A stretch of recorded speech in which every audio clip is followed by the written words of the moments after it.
오늘은 여러분들께서 보내주신 고민 사연에 대한 상담을 해드리는 시간을 갖도록 하겠습니다. 제 이메일을 통해서 여전히 많은 분들이 메일을 보내주고 계십니다. 제가 지금 현재 그 많은 메일들을 일일이 다 확인을 못하는 부분도 있지만은 그래도 시간을 내서 여러분들한테 도움이 될 만한, 공유할 만한 사연들을 읽어보고 영상을 통해서 답변을 드리도록 하겠습니다. 임성배 TV 보동과 덴데크. 그러면 오늘 사연을 읽어보도록 하겠습니다. 안녕하세요, 임성배 대표님. 임성배 TV를 시작으로 살면서 처음으로 부동산과 재테크에 대해서 공부하게 되었습니다. 우리 딸에게도 대표님 강의를 꼭 들으라고 권해주고 이제는 딸과 함께 임성배 TV를 시청하고 있습니다. 진실되고 신뢰되는 대표님 강의를 보면서 항상 큰 힘을 얻고 있습니다. 진심으로 감사드립니다. 저도 진심으로 감사드립니다. 많은 분들이 제 유튜브 채널을 통해서 꿈과 희망을 갖고 그리고 많이 격려해 주셔서 저도 요새 힘이 나고 최선을 다해서 여러분들한테 도움을 드릴 수 있는 그런 정보들을 제공할 수 있도록 노력하겠습니다. 저는 개인적인 아픔으로 인해 홀로 자식을 키우며 30년 동안 무주택으로 살아온 60대 주부입니다. 주변 누구에게도 말 못할 고민이기에 이렇게 사연을 보내봅니다.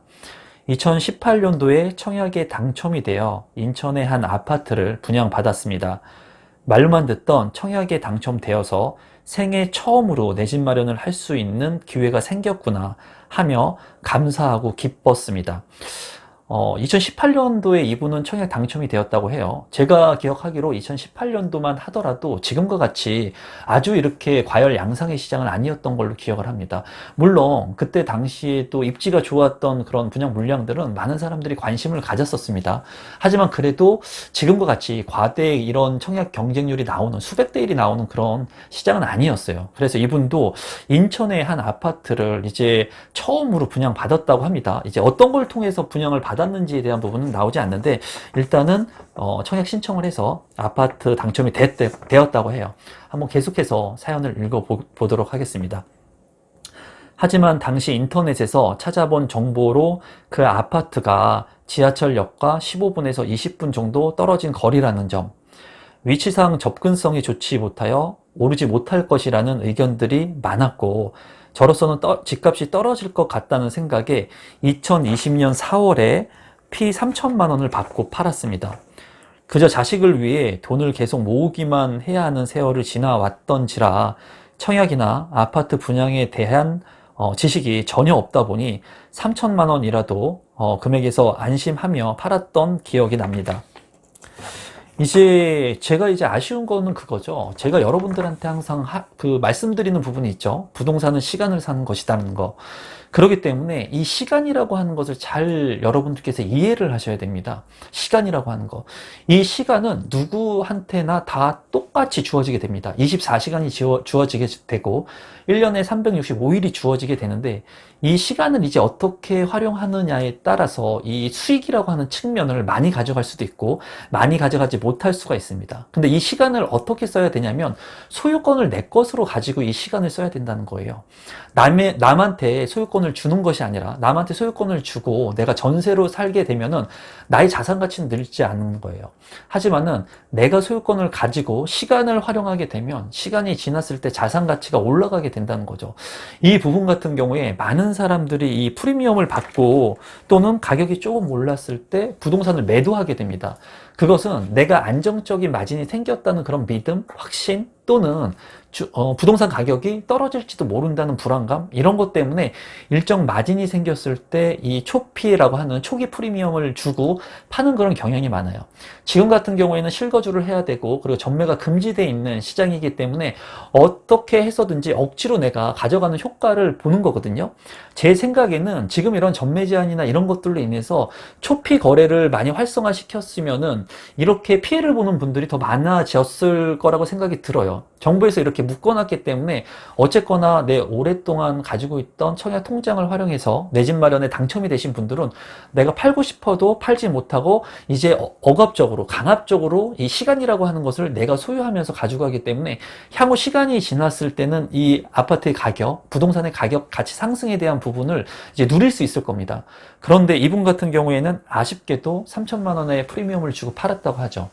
이제 분양권 같은 경우에 거래가 되는 시기 또는 거래가 되는 물건 같은 경우에는 가장 쌌을 때는 초피 거래가 이루어질 때가 가장 쌉니다. 그리고 이제 잔금 시점이 왔을 때 물량이 많았을 때 일시 조정을 받기도 해요. 그래서 많은 분들이 초기 거래가 되는 그 시장에 투자자들은 초피에 물건들을 많이 매입을 합니다. 프리미엄 1,000만 원, 5천만 원, 1억 미만으로 매입을 한 것들이 이제 입주를 시작하는 시점이 되게 되면은 가격이 오르게 돼요. 왜냐하면 인프라가 갖추어지고 그리고 주변에 분양을 했던 물량들이 내가 당첨이 됐던 3년이라고 하는 시간이 지나게 되면서 그 이후에 분양가들이 상승이 된다는 거예요. 인건비가 오르고 자재가 오른다는 거죠. 토지 가격이 오르고. 그렇기 때문에 분양 가격이 분양가 상한제 적용을 받는 그런 일부의 아파트들 빼고는 우상향으로 가격이 오른다는 거예요.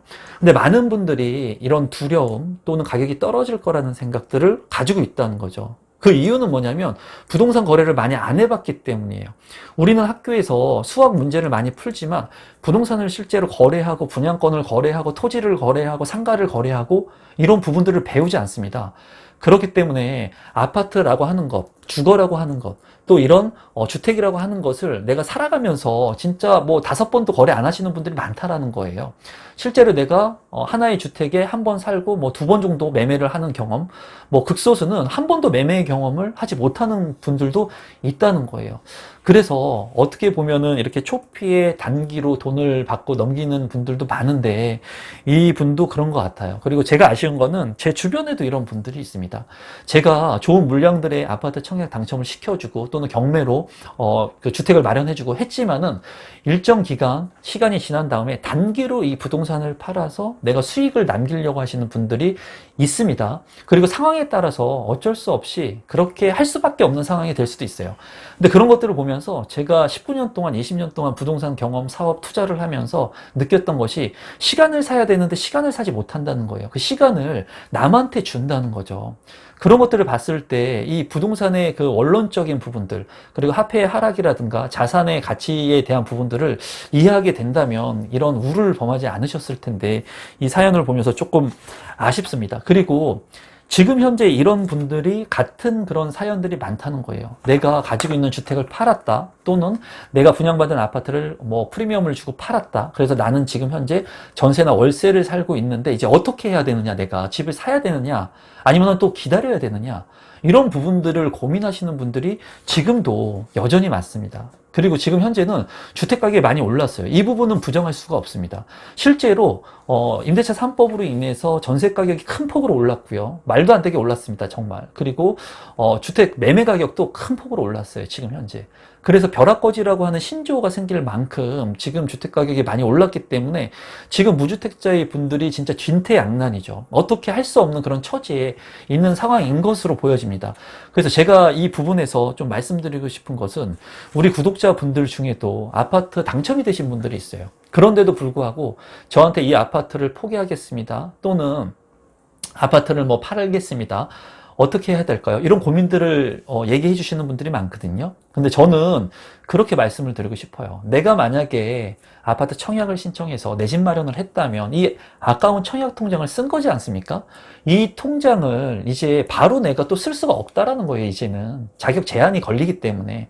그렇다면은 기존에 내가 입지가 조금 안 좋은 아파트, 그리고 내가 실수를 해가지고 내가 아파트 청약에 당첨이 됐지만 그 아파트 청약에 당첨된 물량을 댈 수 있으면 포기하지 말고, 내가 실거주 여건 기반이 된다면 들어가서 살고 2년 있다가 비과세 여건이 되거나 전매 제한이 풀렸을 때까지는 시간을 사는 게 그래도 현명하다는 겁니다. 이거는 뭐 책에서 보고 배운 게 아니에요. 제가 그냥 19년, 20년 동안 부동산을 하면서 느낀 겁니다. 이 부동산에 대한 부분들.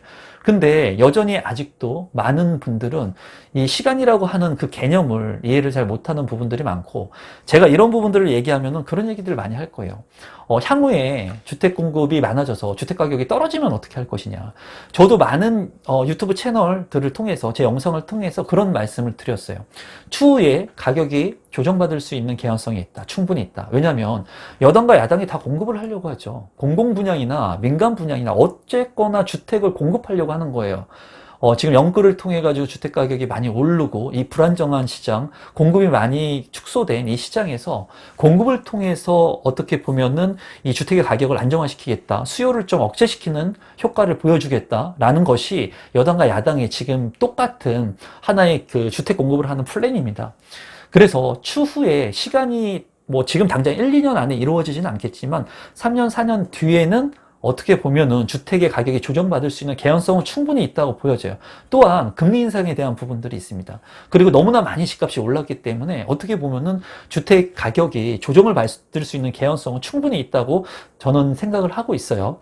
그래서 많은 사람들이 기다리려고 하죠. 주택 가격이 조정받을 수도 있으니까 지금부터 내가 무주택으로 유지하는 게 좋지 않을까 하는 생각들을 많이 하시거든요. 그리고 제가 19년 동안, 20년 동안 부동산을 하면서 이 패턴은 늘 똑같았습니다. 늘 똑같았어요. 그런데 이렇게 기다리려고 마음을 먹었던 그런 분들이 실제로 가격이 조정을 받았을 때 사지 못한다는 거예요. 두려움에 사지 못했다는 겁니다.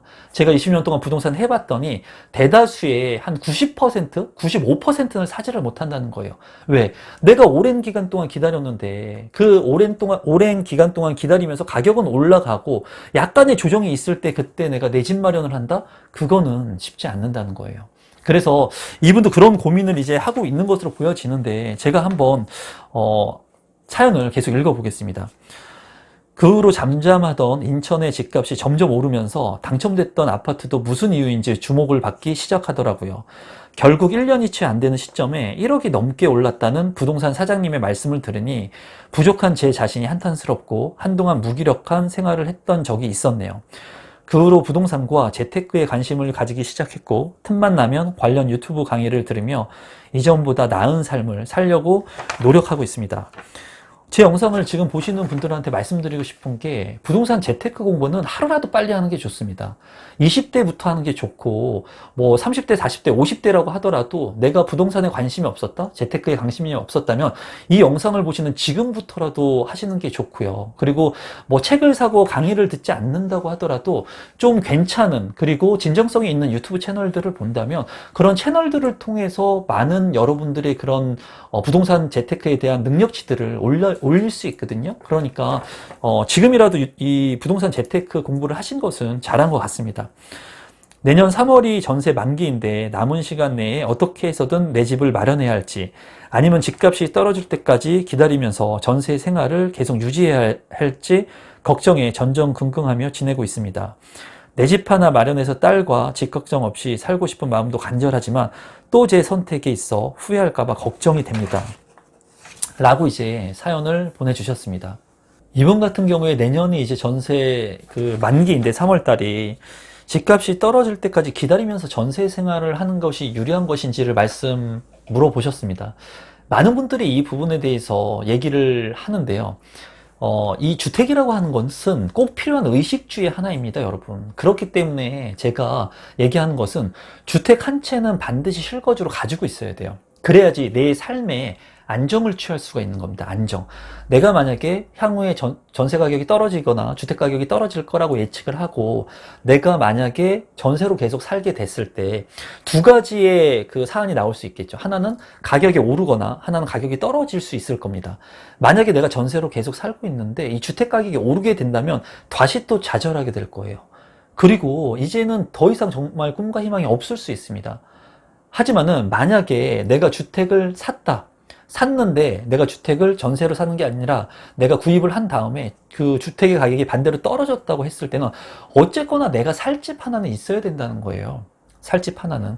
그리고 이 아파트 분양 그 시장이나 아파트의 그 가격을 산정할 때는 토지와 건물의 가격을 산정해가지고 이제 부동산의 가격, 아파트의 가격이 산정이 되죠. 토지의 집가는 계속 오르고 있습니다, 여러분. 그리고 인건비도 계속 오르고 있어요. 짜장면 값이 계속 오르듯이, 담배값과 술값이 계속 오르듯이, 인건비가 계속 오르듯이, 이 화폐 가치 하락으로 인해서 이 자산이라고 하는 가격은 계속 상승을 하고 있다는 거예요. 그런데도 불구하고 많은 사람들은 일본과 같이 부동산이 떨어질 것이다 라는 얘기들을 많이 하거든요. 일본의 도쿄 같은 경우에 핵심적인 지역들은 아파트 가격이 비쌉니다. 다마 신도시 같은 경우에는 외곽지에 있는 신도시이기 때문에 주택 가격이 많이 떨어진 거예요, 여러분. 핵심적인 강남의 아파트 가격이 떨어질 거라고 예측하시는 분들이 있습니까? 단 한 명도 없다는 거예요. 이 강남의 아파트가 떨어진다면, 서울권의 아파트가 떨어진다면 우리나라의 아파트는 상대적으로 그렇게 아주 비싼 그런 아파트가 아니기 때문에 외국에서 다 산다는 거예요, 외국 사람들이. 지금도 많이 뺏기고 있죠, 외국 사람들한테. 우리는 정작 대출의 규제를 받고 하지만은 외국은 더 자유롭다는 거예요. 그래서 핵심 지역의 그런 아파트들을 이제 외국인들이 많이 보유를 하고 있습니다. 제가 예전에 호주를 갔을 때도 중국인들이 호주나 이런 그 지역에 있는 핵심적인 아파트들, 파리라든가 이런 핵심적인 곳에 있는 아파트들을 모조리 다 사고 있어요. 모조리 다 사고 있다고요. 그래서 앞으로 부동산에 조정이 올 수 있는 개연성은 있습니다. 하지만은 그래서 이분한테 제가 마지막으로 조언을 좀 드리자면은 전세를 살면서 가격이 내려갈 것을 예측해가지고 무작정 기다리는 것은 옳은 판단은 아니라고 생각이 듭니다. 이제 다가오는 그런 청약의 기회들을 활용할 수 있으면 활용하시면 좋을 것 같고, 그런 기회를 계속 노력하시면서 본인이 감내하는 금액 안에서 그래도 내 집 마련을 하는 편이 저는 좋다고 생각을 합니다. 저의 지론은 항상 똑같습니다. 하루라도 빨리 내 집 마련하면 좋다는 거예요. 집값이 이렇게 많이 올랐지만 그래도 제가 20년 동안 부동산을 해봤더니, 경험을 해보고 그 사업을 해봤더니 결론적인 그런 핵심적인 부분은 그거예요. 1주택은 내 소유로 반드시 하루라도 빨리 하는 게 현명하다는 겁니다. 이거는 제가 경험한 거예요, 20년 동안. 아마 이 영상을 보시면서 이런 댓글들이 많이 달릴 것 같아요. 지금 이렇게 집값이 올랐는데 그래도 빨리 사라고요? 금리가 오른다는데 그래도 주택을 사는 게 맞습니까? 하는 얘기들을 하시는 분들이 많이 있을 건데, 또 금리와 부동산의 가격을 단편적으로 보시는 분들이 있거든요. 그런 것들을 통해 가지고 금리가 높으면은 가격이 떨어진다 라는 얘기를 하시는 분들도 있는데, 금리가 많이 올랐을 때도 부동산 가격이 올랐던 적이 많습니다, 여러분.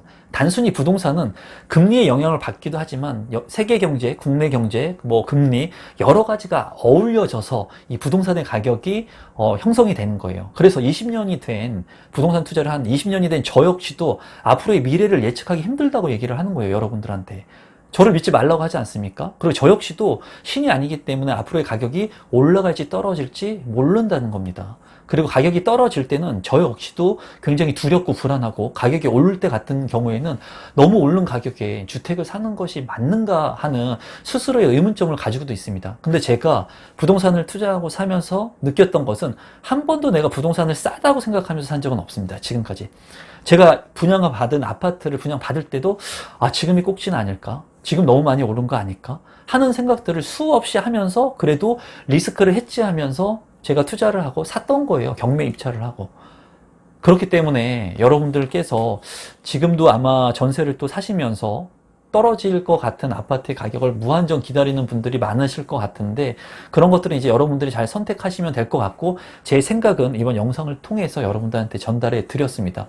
청약을 통해서 내 집 마련을 할 수 있는 분들은 그 기회들을 잘 살리시면 됩니다. 무주택자 분들 같은 경우에는 뭐 가점대가 안 되면 추첨제를 통해서도 무주택자한테는 75%의 우선 그 공급을 하기 때문에, 무주택자 분들이라면 청약을 통해서 그래도 많이 오른 이 집값을 보면서 내가 무리해서 리스크를 가지고 비싸게 오른 프리미엄을 주면서 주택을 사는 것보다는 청약을 통해 가지고 그래도 원가로 공급하니까 다소 비싸게 보인다고 하더라도 이런 부분들을 좀 활용하셔서 주택을 마련하시는 게 베스트일 것 같고, 여러분들의 마인드 자체가 부동산이라고 하는 1주택을 반드시 보유해야 된다는 생각, 그리고 그 시점을 빨리 해야 된다는 생각, 이런 것들을 여러분들이 재테크 마인드에 세팅을 해 놓는 게 중요합니다. 투자를 하나 해가지고 돈을 많이 번다고 해가지고 그게 끝이 아닙니다.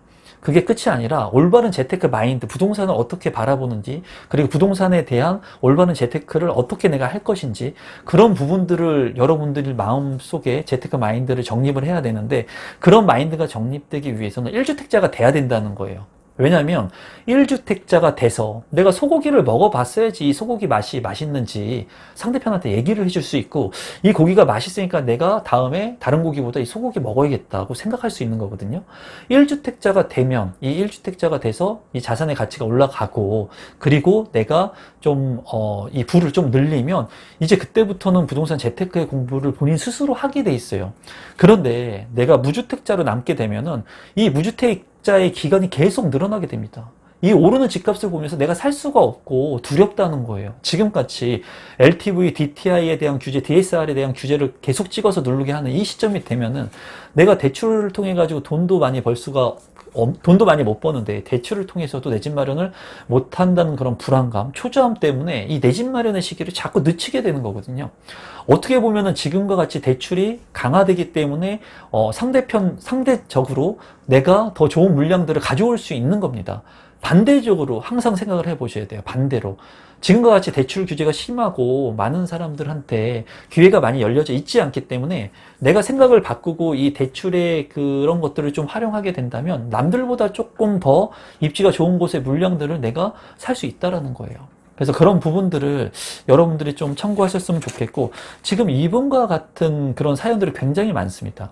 당첨이 됐는데 프리미엄 받고 주고 팔았다, 또는 주택이 있었는데 뭐 2019년도에 팔았다, 그리고 폭등을 했다, 이런 분들이 많았는데, 한 번 내가 경험을 했기 때문에 앞으로는 부동산은 절대 쉽게 파는 게 아닙니다, 여러분. 그래서 부동산 불패라고 하는 얘기가 있는 거예요. 왜냐면 내가 주택을 한 채 가지고 있으면 될 수 있으면 안 팔고 내가 가지고 있다는 거예요. 내가 살면서. 그러면서 이 주택을 하나나 두 개 더 늘리려고 한다는 거예요, 사람들은. 그렇기 때문에 이 가격의 조정을 쉽게 받지 않는다는 겁니다. 마지막에 정말 최악의 경우가 왔을 때 이 부동산을 던진다는 거예요, 소유하고 있는 사람들은. 그러면서 이 부동산의 개수를 늘려간다는 거예요. 자산을 늘려가는 겁니다.